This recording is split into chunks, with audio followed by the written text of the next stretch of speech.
Assalamualaikum warahmatullahi wabarakatuh.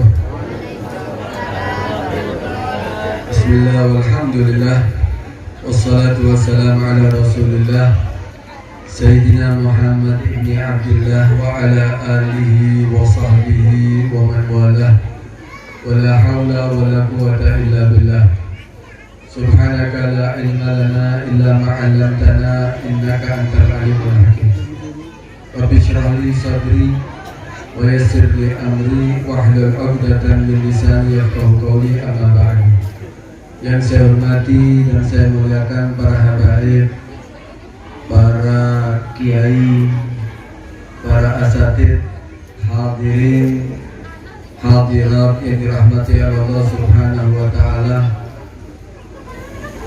perwakilan dari Bapak Camat, kemudian Ketua MUC,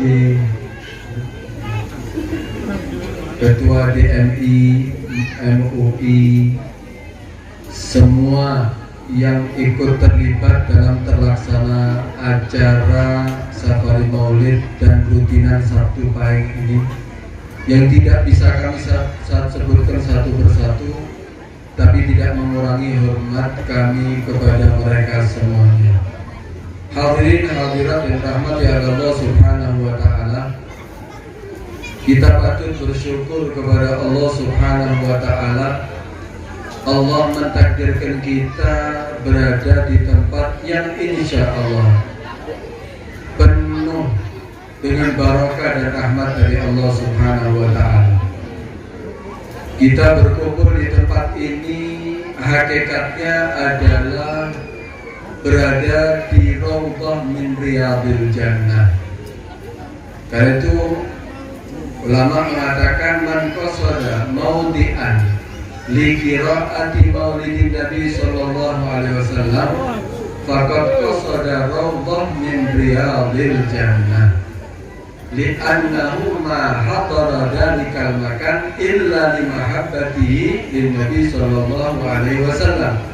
Wa qala Nabi sallallahu alaihi wasallam, man ahabbani kana ma'i fil jannah.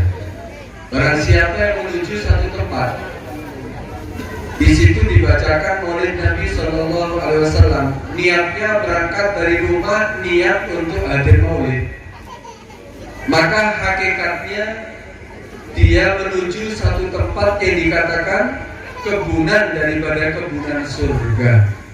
Kenapa?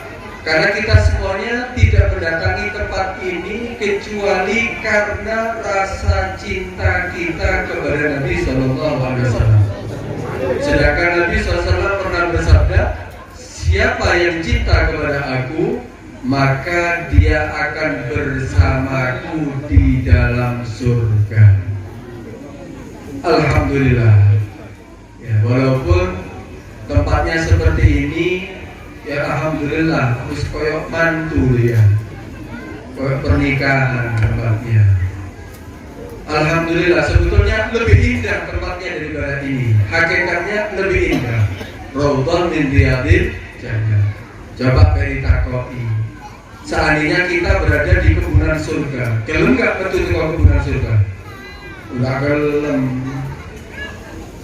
Kira-kira kalau ada orang di kebunan surga, apakah dia ingin keluar dari kebunan surga? Ya enggak kepingin cepet mati. Karena itu, kalaupun ditambah sampai 3 jam lagi, ya insya Allah tetap tenang. Tapi tidak, insya Allah tidak sampai ya. Kemudian kita berada di tempat ini itu bukan hanya kita para manusia yang berkumpul, tapi para malaikat Allah juga ikut berkumpul di tempat ini. Karena itu dikatakan min baitin au masjidin au mahallatin Quri'a fihi maulidun Nabi SAW illa haffatil malaika ala dhalikal bait awil masjid awil mahallah wa sallatil malaika ala ahli dhalikal makan wa ammahumullahu birrahmati warridwan. Dikatakan oleh Jalaluddin As-Suyuti, dia mengatakan tidak ada tempat, baik itu rumah ataupun masjid ataupun tempat yang di situ dibacakan maulid Nabi SAW, kecuali para malaikat akan ikut bergabung di tempat ini, ikut bergabung di tempat rumah, masjid atau tempat tadi. Kemudian apa yang dilakukan oleh para malaikat Allah Subhanahu wa Ta'ala? Para malaikat bukan ikut hadir kemudian diem, tapi para malaikat Allah Subhanahu wa Ta'ala bersolawat kepada orang yang hadir di tempat ini. Sedangkan sholawat malaikat itu kepada hamba Allah Subhanahu wa Ta'ala adalah al-istighfar. Para malaikat Allah yang jumlahnya banyak, mereka semuanya memintakan ampun kepada orang yang hadir di tempat acara maulid. Karena itu kita berharap mudah-mudahan keluar dari tempat ini dosa-dosa kita diampuni oleh Allah Subhanahu wa Ta'ala.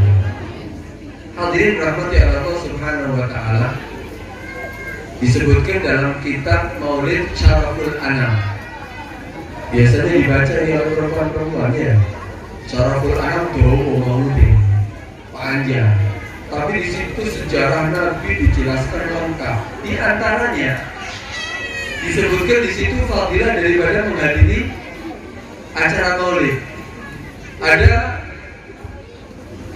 seorang yang tinggal di kota Mesir. Jadi dia tinggal di negara Mesir, bukan kota ya, di negara Mesir.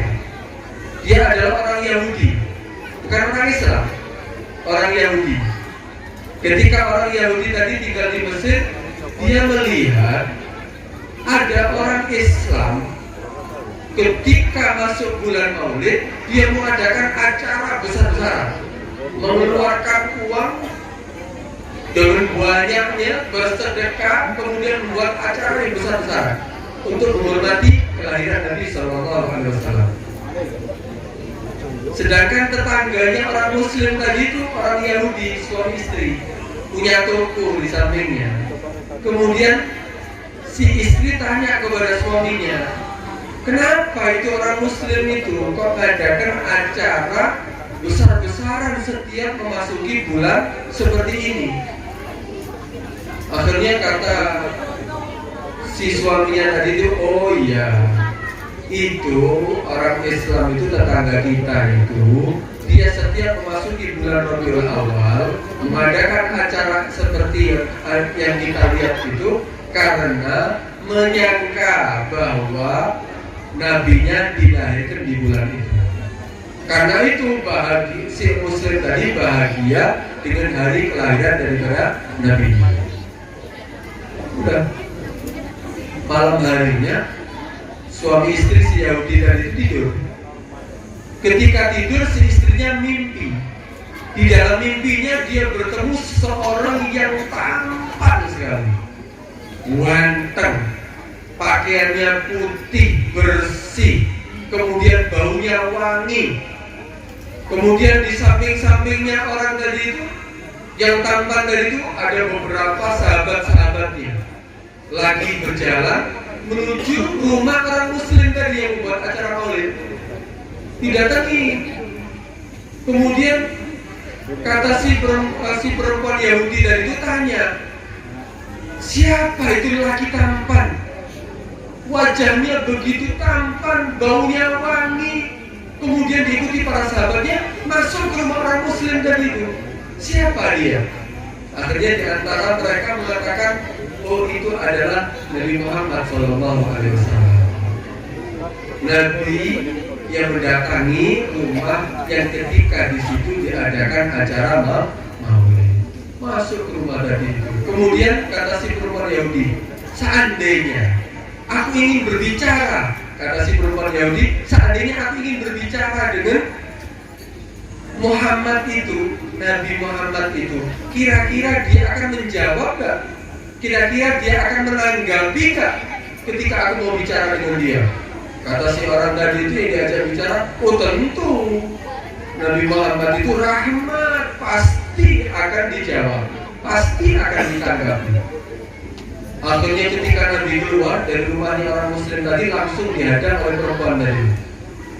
Ketika dihadang oleh perempuan Yahudi tadi, kemudian perempuan Yahudi menyapa kepada Nabi Muhammad SAW. Ya Muhammad. Ketika disebut nama Nabi Muhammad menoleh sambil mengatakan labbaiki. Labbaiki itu bahasa ketika menyambut panggilan orang dengan bahasa yang halus, bahasa yang paling sopan. Bahasanya, bahasa Jawanya dalam, ya, yang dalam. Bahasa yang sopan. Padahal yang ngajak bicara, yang manggil perempuan Yahudi, tapi disambut sama Nabi SAW labbaiki dalam. Kaget si perempuan tadi itu. Apakah kamu menyambut panggilanku dengan panggilan yang seperti, dengan jawaban seperti itu, dengan sopan sekali, padahal engkau mengetahui wahai Muhammad, aku adalah perempuan Yahudi. Sedangkan aku mungkin aku menganggap kamu itu adalah musuhku. Kata Nabi SAW, dia mengatakan kepada perempuan tadi itu, aku tidak menyambutmu dengan panggilan labbaiki kecuali aku sudah mendapatkan kabar dari Allah Subhanahu wa Ta'ala bahwa engkau akan memasuki agama Islam, engkau akan beriman dengan Allah dan Rasul-Nya. Ketika mendengar jawaban dari Nabi SAW, maka si perempuan tadi memuji Nabi Muhammad SAW. Wa innaka la'ala khuluqin azim.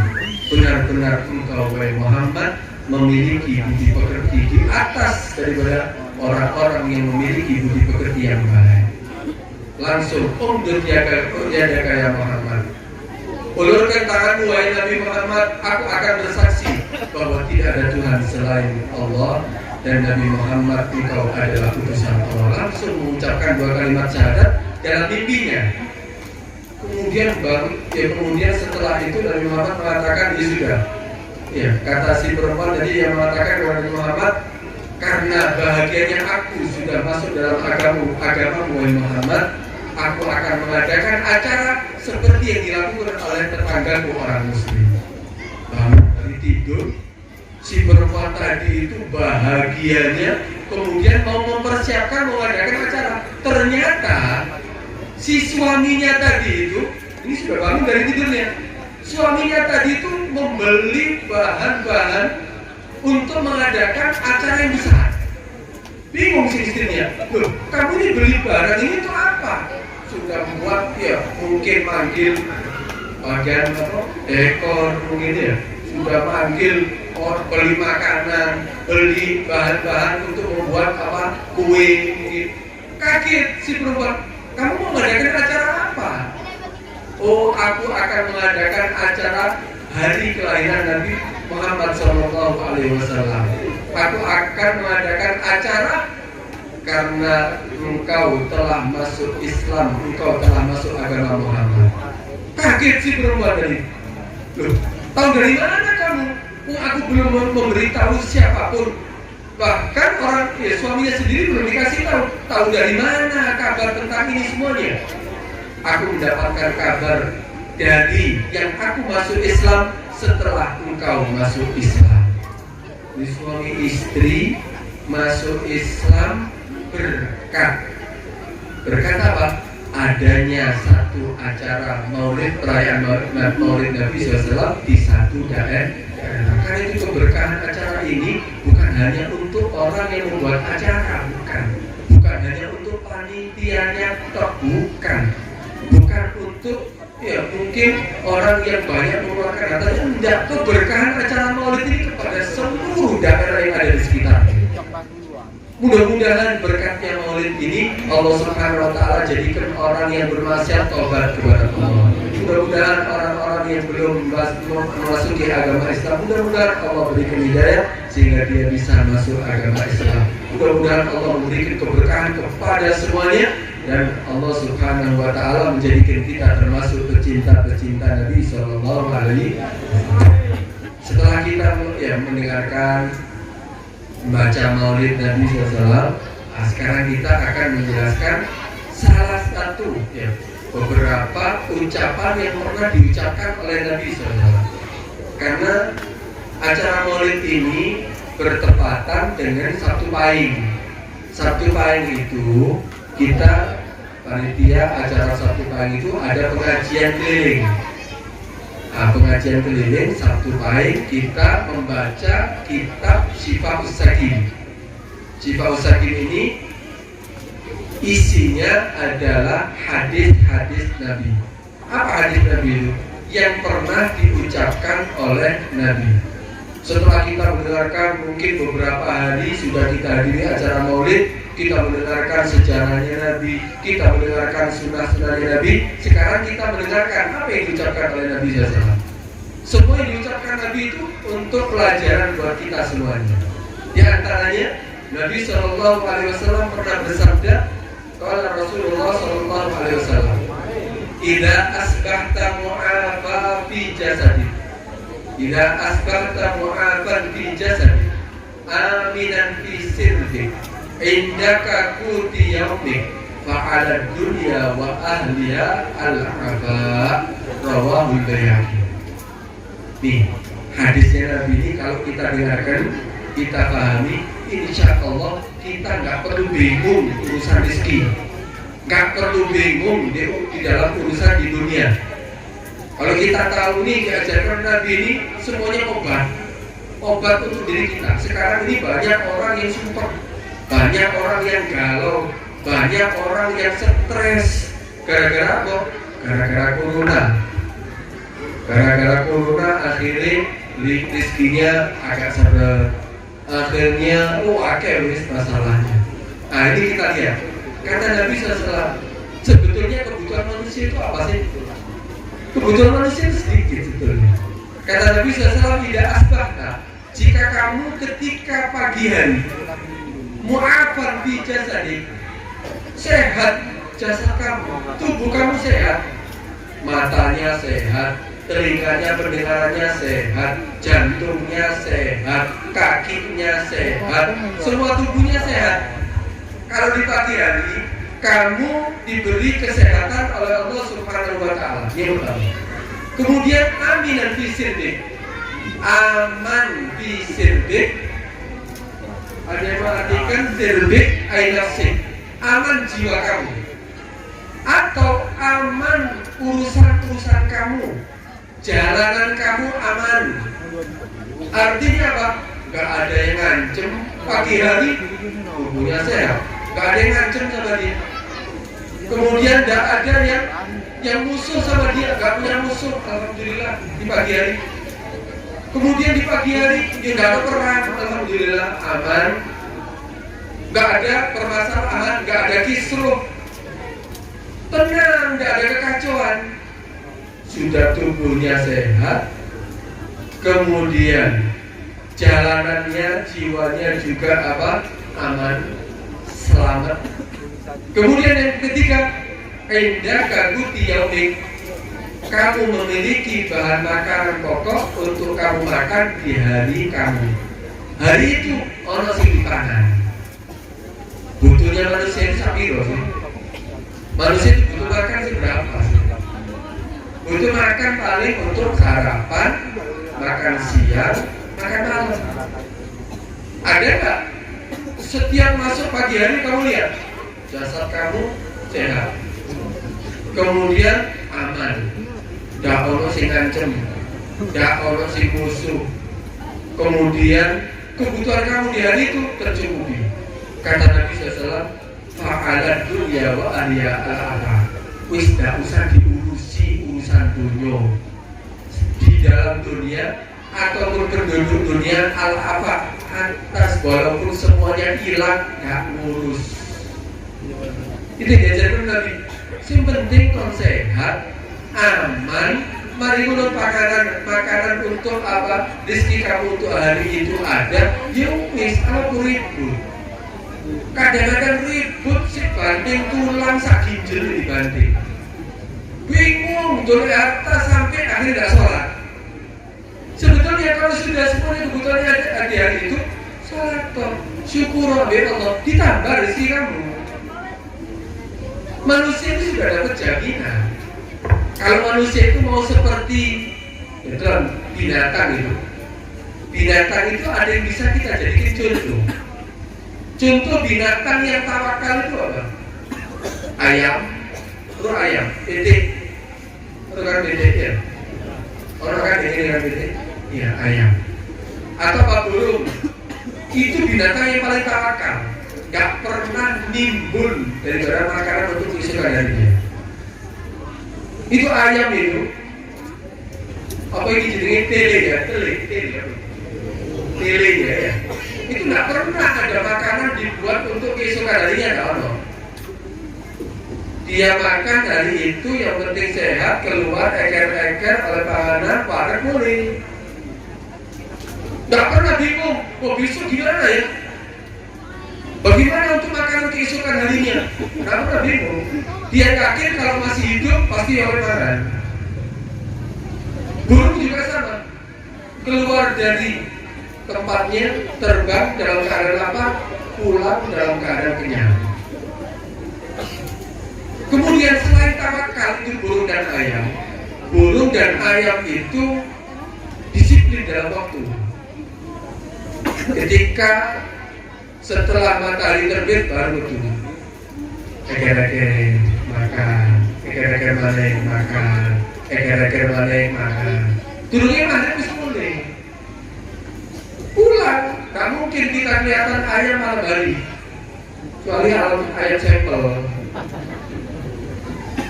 Madu, burung, kelihatan burung di malam hari. Nih, tahu malam hari enggak. Di tempatnya dia nggak keluar. Biar metu bengi-bengi manu apa? Gares. Nggak ada kita lihat burung kan. Tawakal, nggak pernah nyimpen. Kamu lihat tempatnya, nggak ada kulkasnya, nggak ada.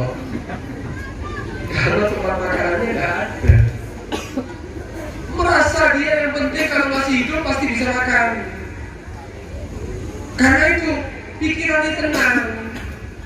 Burung nih ayam kena darah tinggi daun no, kena kencing manis daun no, kolesterol ya, asam urat daun no.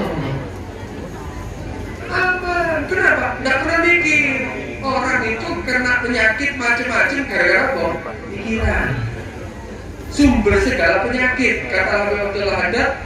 Pada ilmu maka innahu mahdul dorong. Tinggalkan rasa sumpah itu, tinggalkan pikiran itu, gak usah terlalu dibikin urusan dunia.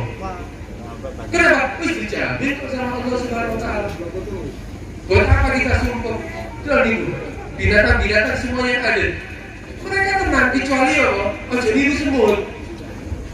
Semut itu mulai isu sampai bengi tengah bengi ketok semut laku. Wah semut itu tamat kan? Sudah dapat nasi saupo. Itu guys seminggu nggak minta itu guys. Si goreng aneh, oleh kecoa, goreng aneh, oleh cecek, goreng aneh, sampai akhirnya masuk tempatnya kamar tidurnya, mungkin ruang tamunya penuh dengan makanan. Padahal kalau dia dapat satu minggu sudah cukup. Oh tidak disebut. Kalau mau contoh itu contoh ayam, contoh burung. Kita ini sudah dijamin. Karena itu jenis rezeki yang Allah Subhanahu Wa Taala berikan kepada hamba ini ada 8. Ada rezeki yang sudah menjadi jaminan. Jaminan setiap makhluk, siapapun, mau manusia, mau hewan, siapapun. Itu apa? Sesuai dengan ayat Al-Quran apa? Wa min dabbatin fil ardi illa 'alallahi rizquha. Ini Allah yang mengatakan ini, siapapun yang melata di atas muka bumi sudah Allah jamin rezekinya. Kita semua ini sudah jamin rezekinya. Bahkan manusia sudah mulai umur 4 bulan di dalam perut ibunya itu sudah masukkan roh. Kemudian ditentukan apa rezekinya, ditentukan umurnya, ditentukan jodohnya.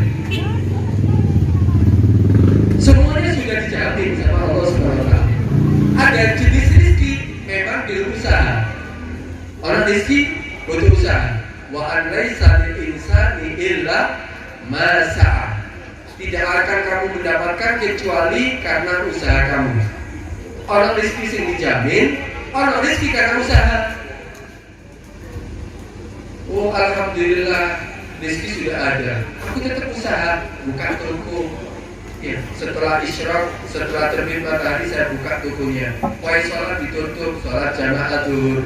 Kok dibuka maneng atau kok dibuka mari asar. Kemudian setelah maghrib dibuka lagi atau setelah isya dibuka lagi. Tapi sholatnya tidak pernah ditinggal. Ini ada usaha. Jaminan rezeki sudah ada. Kemudian dia juga berusaha. Berarti dia mendapatkan jenis rezeki dua. Jenis rezeki yang ketiga bisa didapatkan dengan apa? Dengan cara bersyukur. Ketika kita mensyukuri, Allah akan tambah la in syakartum la azidannakum wa la in kafartum inna adzabi lasyadid. Ketika kamu jadi orang yang mensyukuri nikmat Allah, maka aku akan tambah rezeki kamu. Oleh rezeki disyukuri oleh Allah, tambah. Cara mensyukuri rezeki bagaimana? Jangan kamu keluarkan itu rezeki yang Allah berikan kepada kamu kecuali kepada hal yang diridhoi oleh Allah Subhanahu wa taala. Ojo dikai maksiat, ojo dikai tuku narkoba, ojo dikai minuman keras. Jangan dibuat untuk hal-hal yang tidak mendapatkan ridho Allah Subhanahu wa taala. Itu berarti mensyukuri nikmat Allah. Rizki yang ketiga. Rizki yang keempat yaitu apa? Rizki yang tidak diduga-duga. Tahu-tahu dapat rizki. Dengan cara apa? Wa man yattaqillaha yaj'al lahu makhrajan wa yarzuqhu min haitsu la yahtasib. Barang siapa yang bertakwa kepada Allah, maka Allah akan memberikan segala kesulitan, pasti ada jalan keluarnya.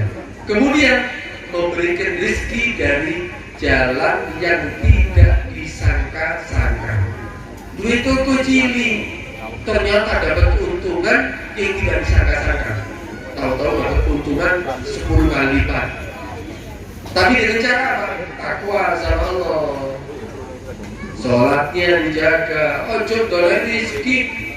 Kadang-kadang sampai tinggal sholat asar, tinggal sholat duhur. Alasannya baru gini wudhu karena di ladang tidak ada tempat untuk sholat. Lebih enak jalan baju setayamum atau bawa baju ke komani. Kalau sholat dimanapun, Islam itu tempat apapun bisa jadi tempat untuk sholat, yang penting suci. Karena itu tidak ada alasan meninggalkan sholat karena pekerjaan. Kalau dia takwa sama Allah, sholatnya dia lakukan, dia tidak maksiat, rezekinya akan ditambah, bahkan dari yang tidak terduga. Ini jenis rezeki yang berapa? Yang keempat. Ono rezeki itu yang karena ketika dia banyak istighfar. Kata Allah Subhanahu wa taala, "Wa qul tastaghfiru innahu kana ghaffara." Wa qul tastaghfiru rabbakum innahu kana ghaffara. Yursilis samaa'a 'alaikum midrara wa yumditkum bi amwal wa banin wa yaj'al lakum jannatin wa yaj'al lakum anhara. Dan aku katakan, istaghfiru rabbakum. Minta ampun kamu kepada Tuhan kamu. Artinya apa? Istighfar. Tasbih ojo gawe pajangan kok. Tasbih juga pajangan. Kemudian itu umroh, boleh tasbih sing paling apik, tapi kan pernah diputer. Digawe pajangan. Gawe pajangan mobil, gantung kok. Gawe pajangan sing gede-gede. Tapi tidak pernah dipakai. Pakai tasbihnya. Digunakan untuk apa? Istighfar, untuk sholawat. Kalau orang banyak istighfar, maka apa? Allah akan menurunkan air hujan, tapi hujannya hujan rahmat. Itu hujan malapetaka, itu hujan Adam, hujan rahmat. Kemudian Allah akan memperbanyak harta kamu. Ketika banyak istighfar, diperbanyak hartanya. Kemudian dijadikan subur tanahnya. Kemudian yang tidak punya anak dikasih anak, yang sudah punya anak, anaknya jadi anak yang soleh-solehah. Kemudian sungai-sungainya yang asat, Allah akan keluarkan air sungainya lancar. Karena apa? Istighfar. Ini jenis rezeki ketika ingin lancar, sehingga istighfar. Sehingga bilang 5. Yang keenam, dengan adanya perkawinan. Sing dulu kawin, sing jomblo-jomblo, mudah-mudahan oleh jodoh. Tapi tidak usah wedi. Kadang-kadang sing lanang-lanang ini nanti kawin wedi. Si dulu menurut pendapatan yang mapan, tidak usah ngenteni. Pokok bisa memberikan nafkah setiap harinya dan bisa memberikan mahar bismillah. Kenapa? Karena ketika ada seorang laki perempuan yang menikah, maka Allah akan memudahkan rezekinya. Karena Allah berfirman apa? Wa ankihul ayama minkum was-salihina min ibadikum wa imaikum iyakunu fuqara'a yughnihimullahu min fadlih. Maka nikahkanlah. Wa ankihul ayama, kalau bahasa kita, nikahkanlah orang-orang yang jomblo di antara kamu.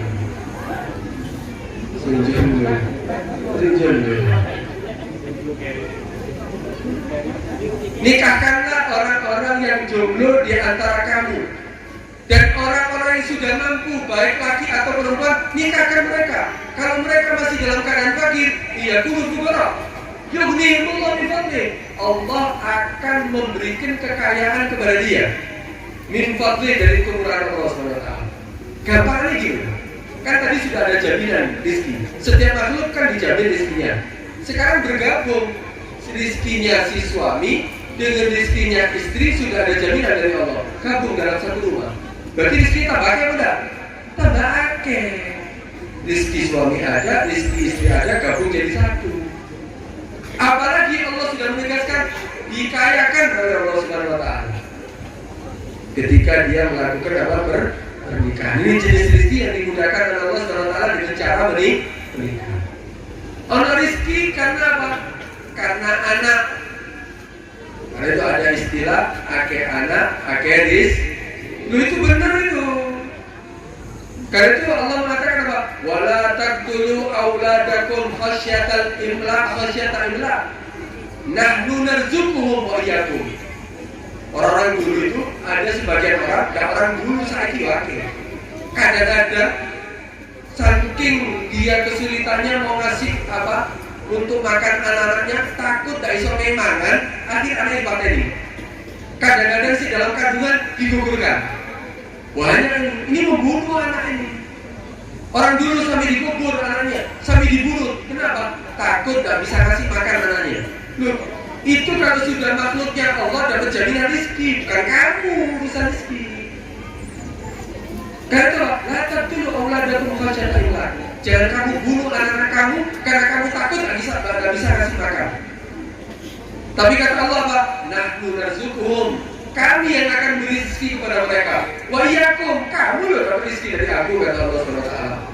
Kamu loh dapat rezeki dari aku. Lo kamu bingung rezeki anak kamu? Aku yang akan ngasih rezeki mereka, kata Allah Subhanahu wa taala.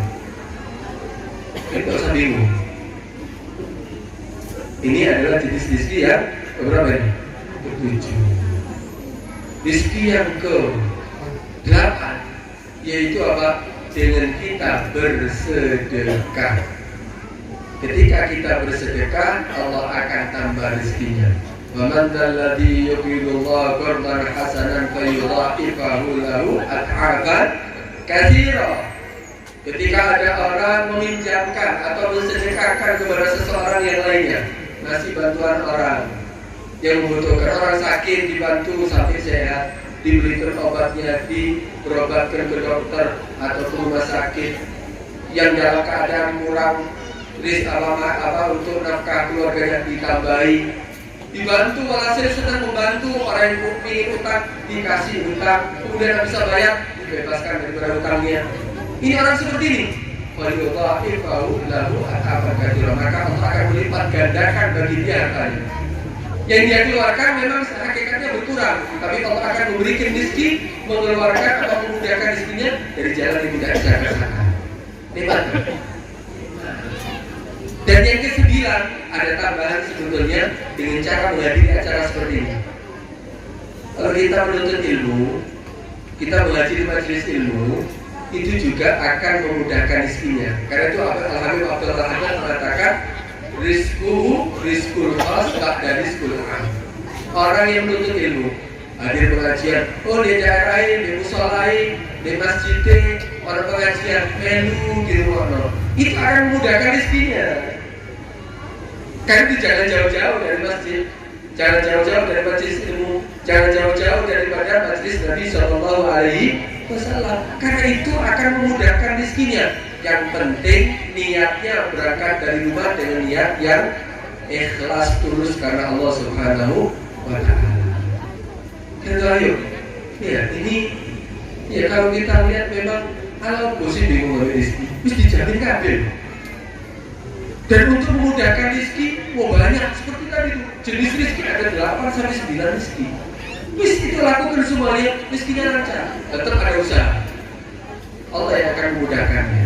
Ojo bingung rezeki, kadang-kadang sampai tak sholat ini sih sampai meninggalkan kadang-kadang kewajiban sampai maksiat kepada Allah Subhanahu wa Ta'ala untuk mencari rezeki. Gak usah. Kalau ingin lancar rezekinya, taat kepada Allah, pasti rezekinya lancar.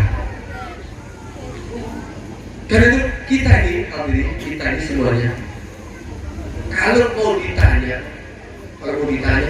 hati ya setiap orang, sebejat apapun seseorang, baik laki atau perempuan, sejelek apapun laki atau perempuan, pasti di dalam hatinya ada kebaikan.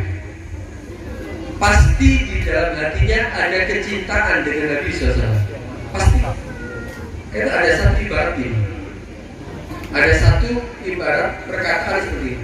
Wada'tu sukar bisyah. Aku meletakkan gula di dalam secangkir teh. Seandainya ini teh. Saya masukin gula. Wanasitu al-fahari kalau aku lupa setelah aku masukin gulanya ke dalam secangkir teh ini, tidak aku aduk. Nasitu al-fahari kalau aku lupa tidak mengaduknya. Fasyaribtu minhu syarbatan. Kemudian aku minum. Kelar. Setelah aku minum, ternyata apa? Makan atau murah. Ternyata rasanya apa? Pahit. Lakin marah tasyai, ini pahitnya daripada apa? Teh ini laisa antani ada wujud sukar. Bukan karena tidak ada gulanya loh ya. Ada nggak gulanya tadi? Gulanya ada. Tapi lupa tidak diaduk. Karena itu ketika aku minum rasanya apa? Pahit. Itu karena gula nih. Gula nih. Tapi lali tidak tahu deh. Kan gitu. Maka dalika begitu juga al-khairu wal hubbu, kebaikan dan rasa cinta maujudun fi nufusi ghalibin nas.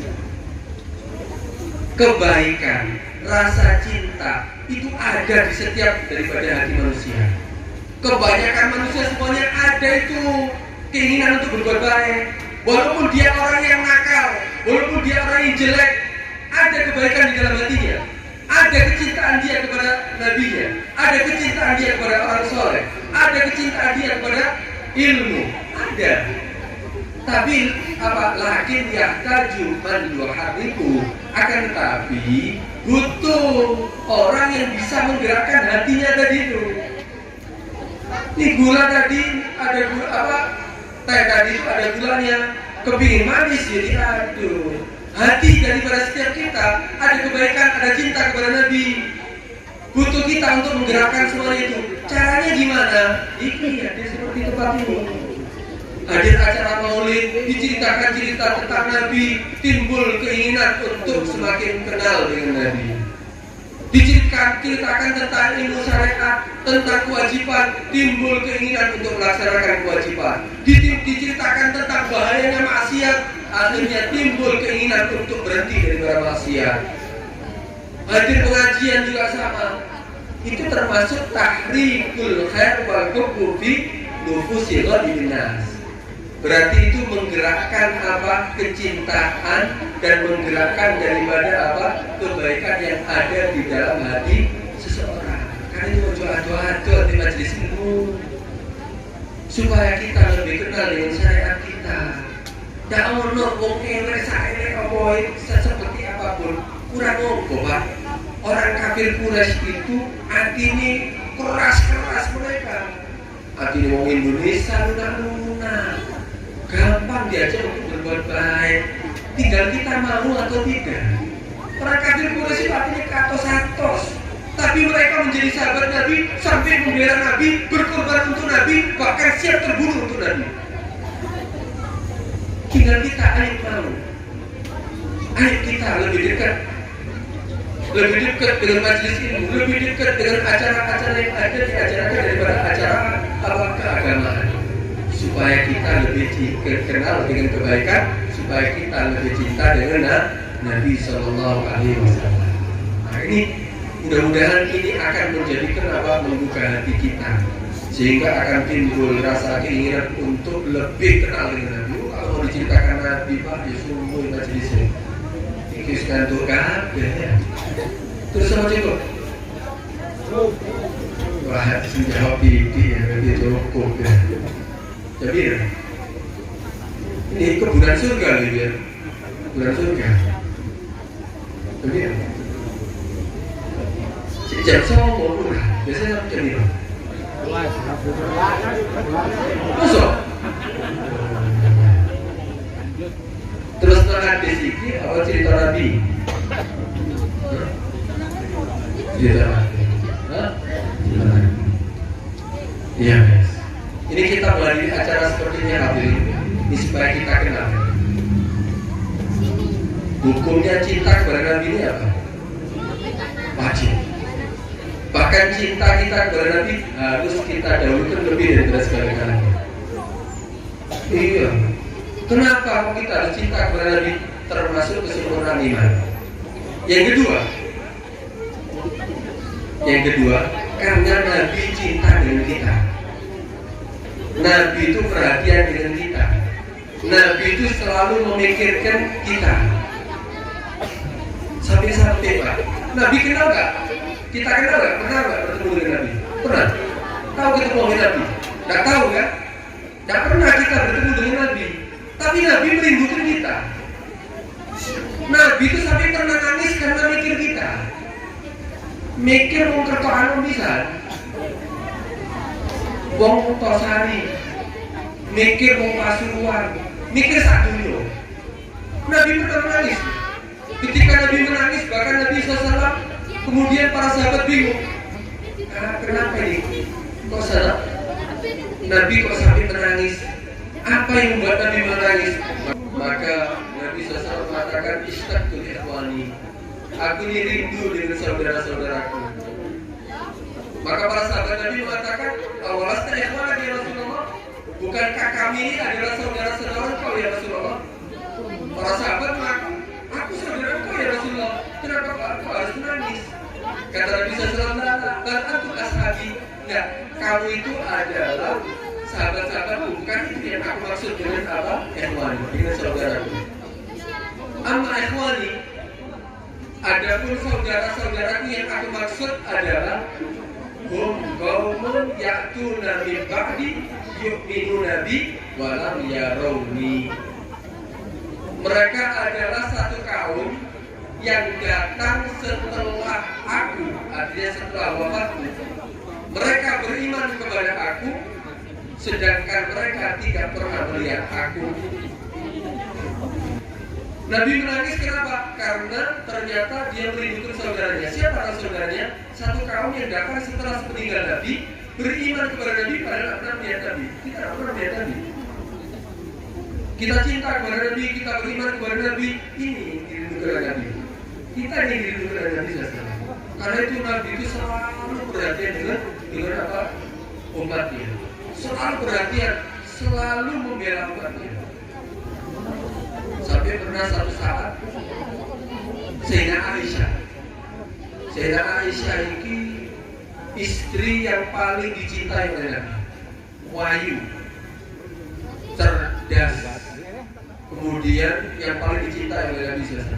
Sayyidah Aisyah ini pernah satu saat melihat Nabi dalam keadaan bahagia, dalam keadaan senang, dalam keadaan bahagia. Kemudian Sayyidah Aisyah mikir, wah, ini kesempatan untuk minta doa sama Nabi. Akhirnya didatangi Nabi SAW, mengatakan kepada Nabi SAW, ya Rasulullah, ud'ullah li.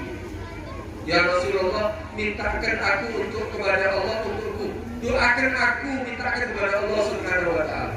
Maka Nabi langsung angkat tangannya. Allahumma ighfir li Aisyah ma taqaddama min dhanbiha wa ma ta'akhkhara wa ma asarra wa ma a'lana. Ya Allah, ampuni Sayyidah Aisyah dosanya yang telah berlalu, yang akan datang, yang dia samarkan, kemudian yang dia terangkan. Ampuni semua dosanya ya Allah. Sayyidah Aisyah saking senengnya sampai kepalanya ditaruh pangkuannya Nabi SAW. Bujuni ditaruh pangkuannya sambil menaruh kepalanya di pangkuan Nabi SAW. Akhirnya Nabi tanya, ayah suduki min doa ya Aisyah, apakah doa-doaku membuat kamu bahagia pada Aisyah? Maka Sayyidah Aisyah mengatakan, tentu ya Rasulullah, doa-doa engkau tadi itu membuat aku bahagia ya Rasulullah. Bagaimana tidak aku bahagia? Doamu begitu hebat. Maka Nabi mengatakan, ya Aisyah, ketahuilah wahai Aisyah, innaha la da'wati ba'da kulli ummati ba'da kulli shalah. Ketahuilah wahai Aisyah, ini adalah doa yang selalu aku panjatkan untuk umatku setiap kali selesai sholat. Jadi kita didoakan sama Nabi setiap kali Nabi selesai sholat, Allahumma ighfir li ummati ma taqaddama min dhanbiha wa ma ta'akhkhar wa ma asarra wa ma a'lan. Ya Allah, ampuni dosa umatku, dosa yang dia rahasiakan, dosa yang dia terangkan, dosa yang telah berlalu, dosa yang akan datang. Enak gak? Jadi umatnya Nabi bisa didoakan sama Nabi. Nabi sangat perhatian. Wah, kalau mau diceritakan banyak. Ada satu ayat yang mengatakan gini. Ini ayat yang membuat kita paling berharap untuk masuk surga. Harapan kita satu-satunya diantaranya ayat ini. Turun ayat walasawfa yu'tika rabbuka fatardah. Tuhan kamu akan memberikan kepada engkau wahai Muhammad sampai kamu ridho. Jadi Allah itu akan memberikan permintaan Nabi Muhammad, apapun permintaannya, sampai Nabi ridho. Apa permintaan Nabi? Apakah surga? Apa permintaan Nabi? Apakah bidadari? Apa permintaan dari Nabi? Ternyata permintaan Nabi adalah arda wahid min ummati finnar. Aku tidak akan ridho satu umatku pun ada di dalam api neraka. Satu umatku di dalam api neraka aku tidak akan ridho. Karena harapan yang paling kita harapkan untuk masuk surga kalau kita dianggap umatnya Nabi ini. Ayat tadi ini. Allah akan memberikan apapun permintaan dari Nabi Muhammad sampai Nabi ridho. Dan Nabi tidak akan ridho satu umatnya di dalam api neraka. Tapi hadirin, kita perlu waspada juga. Masalahnya, kita ini apakah akan yakin kita sampai meninggalkan dunia ini tetap dalam keadaan iman dengan Nabi? Itu masalahnya. Takutnya kita dihalang-halangi. Kita sudah tidak dianggap menjadi umatnya Nabi. Contoh kecil aja. Ini karena acara maulid ya. Ada contoh kecil aja. Ketika acara maulid, kadang-kadang kita menghadiri acara maulid asal-asalan. Sebut nama Nabi Muhammad tidak disambut dengan salawat. Ini bisa menjauhkan kita dari Nabi. Sampai dikatakan Nabi itu Sayyidah Aisyah. Sayyidah Aisyah ketika lagi menjahit, pas jahit, ketika tengah-tengah jahit, lampunya mati. Itu lampu yang ini, lampu dulu pakai minyak, lampunya mati. Kaget, jatuh jarumnya. Jatuh bukan ya lantainya rumahnya Nabi itu atau istri-istrinya Nabi itu dari keramik, bukan. Itu dari marmer dulu. Itu lantai rumahnya Nabi itu dari apa? Tanah masih ada. Jarum yang kecil jatuh ke lantai yang masih berupa lantai berupa tanah. Di malam hari tidak ada lampu. Kilo-kilo ketemu nggak jarum itu? Geraya-geraya Sayyidah Aisyah. Dicari di geraya-geraya. Ternyata tengah-tengah geraya ada cahaya yang terang masuk ke rumahnya sampai jarum kecil tadi ketemu. Bingung, diambil itu jarum. Cahaya dari mana nih? Dilihat ternyata Nabi Shallallahu Alaihi Wasallam masuk ke dalam rumahnya Sayyidah Aisyah. Sampai Sayyidah Aisyah mengatakan, "Ma adwa wajhaka ya Rasulullah." Begitu terang wajah engkau ya Rasulullah, rumahnya jadi terang. Itu lampu gini, bayangkan jarum kecil bisa kelihatan. Sampai ketemu terang wajah Nabi sampai menerangi daripada semua ruangan tadi. Maaf wajah ya Rasulullah. Begitu indah, begitu terang wajah engkau ya Rasulullah. Apa jawaban Nabi SAW? Wailun liman lam yarani ya Aisyah yaumil qiyamah. Celaka wahai Aisyah, orang yang tidak bisa melihat wajahku di hari kiamat. Yang tidak bisa melihat wajahku, dia menjadi orang yang celaka. Kaget saya Aisyah. Siapa yang akan menjadi orang celaka? Siapa ya Rasulullah yang tidak bisa melihat wajahmu ya Rasulullah, yang menjadi orang celaka? Kata Nabi SAW, man dzukirtu indahu falam yusalli alayya. Siapa yang disebut mendengarkan disebut namaku, ternyata tidak dibalas dengan sholawat kepadaku. Ketika disebut nama Nabi Muhammad berkali-kali tidak disambut dengan sholawat, berarti dia adalah orang yang tidak akan bisa melihat wajahku di hari kiamat. Karena itu Pak, kalau hadir majelis maulid, usahakan khusyuk. Ketika disebut, kan majelis maulid disebutkan ya sirah perjalanannya Nabi. Itu sejarahnya Nabi yang dibaca. Disebutkan nama Nabi Muhammad berkali-kali, sambut dengan sholawat. Tidak harus tidak harus jerat-jerit. Terus disambut dengan sholawat. Kalau kita diam, takutnya itu tadi.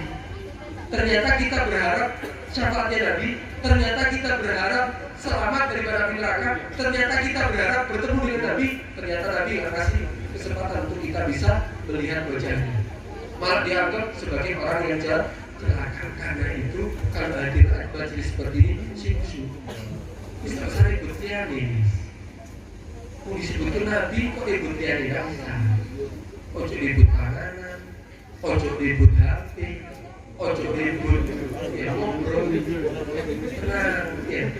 Sementara ya, pulang dari tempat ini dapat Nur Muhammad, dapat cahaya dari Muhammad.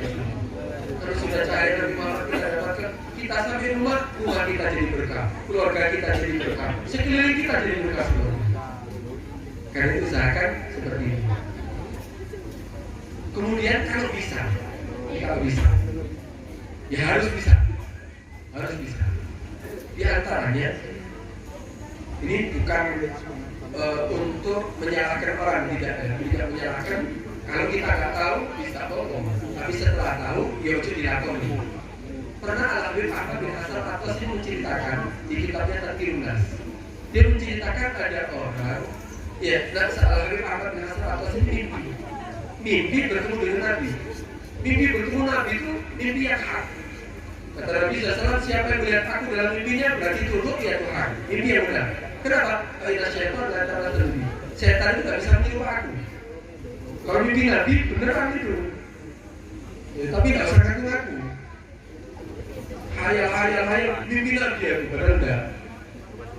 Mimpi Nabi beneran. Kalau dia mimpi Nabi berarti dia benar. Nabi datang kepada dia.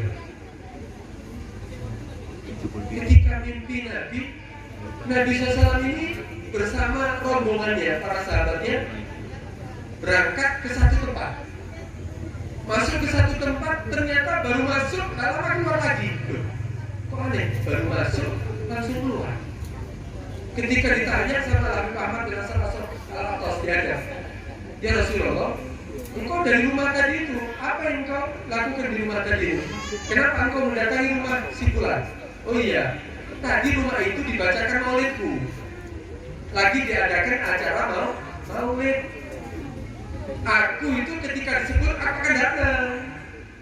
Dan ketika kita sebut nama ya Nabi salam alaikum, Nabi hadir. Nabi menjawab salam kita. Kan itu diresapi Nabi hadir di hadapan.